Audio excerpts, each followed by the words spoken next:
La délégation du Mali soumet à l'Auguste Assemblée du Parlement de la CEDEAO son rapport pays.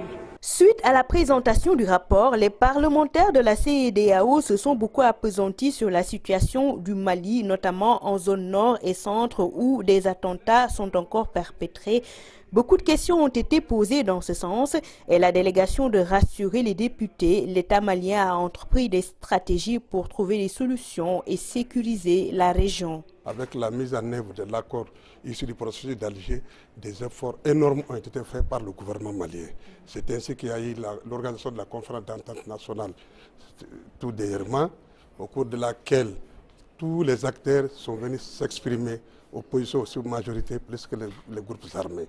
Ensuite, nous avons parlé de la situation sécuritaire, surtout au niveau du centre. À ce niveau, des efforts sont en train d'être faits par le gouvernement malien pour sécuriser vraiment au niveau du centre aussi, parce que nous connaissons des problèmes à ce niveau.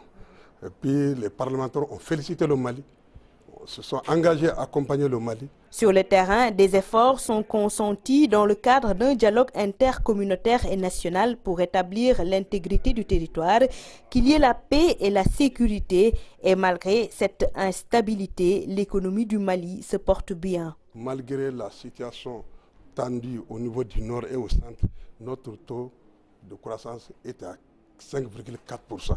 Et cela a étonné les parlementaires pour dire que malgré toute cette situation, le Mali avance. Le Mali est en train d'avancer et le Mali est en train de sortir vraiment sur le plan économique. Le Togo a aussi présenté son rapport pays. Des investissements structurants ont été faits dans des secteurs porteurs de développement.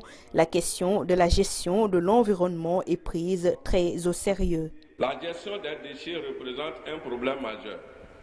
C'est pourquoi d'importantes mesures sont prises en ce sens pour l'enlèvement et le traitement des ordures ménagères, parmi lesquelles l'instauration par le gouvernement d'une journée Togo propre, chaque premier samedi du mois, et la mise en place de l'Agence nationale de salubrité publique, ANASAP, chargée de la salubrité publique sur le plan national. L'État a également rendu obligatoire l'utilisation des sachets biodégradables. Les parlementaires ont félicité le gouvernement du Mali. Des élections communales se sont tenues normalement en novembre 2016. La promotion du genre est faite avec 30% de femmes élues. Une révision constitutionnelle est aussi en cours dans le pays.